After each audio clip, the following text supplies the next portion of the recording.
நாளைக்கான வீடியோக்கான ஒரு ப்ரோமோ தாங்க வந்திருக்கு. ப்ரோமோ வந்து சூப்பரா இருந்துச்சு.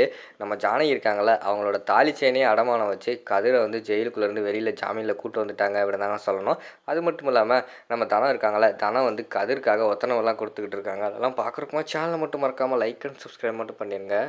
ஃபஸ்ட்டு எடுத்தோடனே வந்து கடகு வச்சுட்டாங்கல்ல, அந்த காசை கொண்டு போய் வக்கீல்கிட்ட வந்து கொடுக்குறாங்க மாயாவும் ஜானகியும். இந்தாங்க சார், எப்படியா இந்த காசை வச்சு கதிரை மட்டும் சீக்கிரமாக வெளியில் கொண்டு வந்துருங்க, அந்த படுவாய்ப்பாவிங்க அடிச்சே கொண்டுருவாங்க போல் அப்படிங்கிற மாதிரி வந்து ஜானகி சொல்கிறாங்க. நீங்கள் ஒன்றும் பயப்படாதீங்க மேடம், அதான் நம்ம பார்த்துட்டு வந்தாச்சுல, இனிமேல்லாம் பையன் மேலே கை வைக்க மாட்டாங்க. நான் கோர்ட்டில் என்னென்ன பண்ணணுமோ அதெல்லாம் பண்ணி முடிச்சுட்டு சீக்கிரமாக வந்து கதிரை வந்து வீட்டுக்கு கூட்டு வந்துடுறேன், நீங்கள் ஒன்றும் கவலையப்படாதீங்க அப்படின்னு சொல்லிட்டு போகிறாங்க.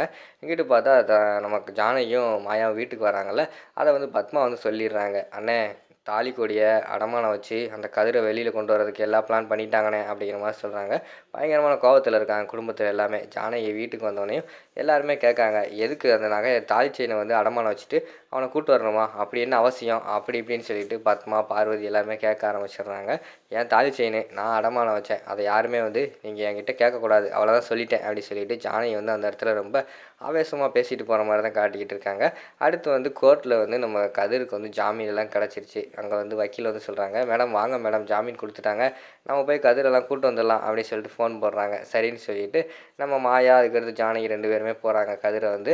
அங்கே வந்து போலீஸ்காரங்க வந்து அவனை வெளியில் இழுத்துட்டு வாயா அப்படின்னு சொல்லிட்டு கூட்டு வந்து அவர்கிட்ட வந்து சைன் வாங்குறாங்க. இங்கே பாரு, ஒழுங்காக கரெக்டான நேரத்தில் வந்து ஒழுங்காக கையெழுத்து போடணும் சரியா அப்படிங்கிற மாதிரி சொல்கிறாங்க. அவரும் சரி சார் அப்படின்னு சொல்லிட்டு அந்த இடத்துல வந்து வீட்டுக்கெல்லாம் கூட்டு வராங்க கதிரை. கதிர் வீட்டுக்கு வந்தது வந்து யாருக்குமே பிடிக்கலை. எல்லாருமே வந்து மூஞ்சியை தூக்கி வச்சுக்கிட்டே உட்காந்துருக்கிற மாதிரி தான் காட்டிக்கிட்டு இருக்காங்க. கதிர் அப்படியே வீட்டுக்குள்ளே கூட்டு போய் அவங்க ரூமில் போய் உட்கார வச்சுட்டாங்க. ரொம்ப வலிக்குதா அப்படிங்கிற மாதிரி வந்து ஜானகி கேட்குறாங்க. ஆமாத்த அப்படிங்கிற மாதிரி சொல்கிறாங்க. சரி பரவாயில்ல இரு, உனக்கு வெந்நி வச்சு ஒத்தனை வைப்போம் சரியா அப்படிங்கிற மாதிரி சொல்லிவிட்டு அவங்களுக்கு ஒத்தனை எல்லாம் வச்சு விட்ற மாதிரி தான் காட்டுறாங்க. இங்கே பார்த்துக்கிட்டோம்னா நம்ம ரகுராம் இருக்கார்ல, அவருக்கு வந்து பயங்கரமான கோபம் ஆயிடுச்சு. எவ்வளோ தைரியம் இருந்தால் இவன் வந்து என்னோடய தாலி செயினையே வந்து இவன் அடமானம் வச்சுட்டு இப்படி பண்ணியிருப்பா. நான் அந்த வீட்டில் வந்து ₹1 கூட அவனுக்காக வெளியில் செலவுக்கு போகக்கூடாதுன்னு சொல்லியிருக்கேன். அப்படி இருக்கும்போது நான் கட்டின தாலி செயினையே வந்து இவன் கழட்டியிருக்கா அப்படின்னு சொல்லிட்டு அவங்க பார்த்தா பயங்கரமான கோபத்தில் இருக்காங்க. எதுக்குங்க இப்போ கோபமாக இருக்கீங்க, என்னாச்சு அப்படிங்கிற மாதிரி வந்து நம்ம ஜானகி தான் போய் ரகுராம்கிட்ட வந்து கேட்குறாங்க. உன்கிட்ட என்கிட்ட பேசவே விருப்பம் இல்லை, நீ தயவுசெய்து போயிரு அப்படிங்கிற மாதிரி சொல்கிறாங்க.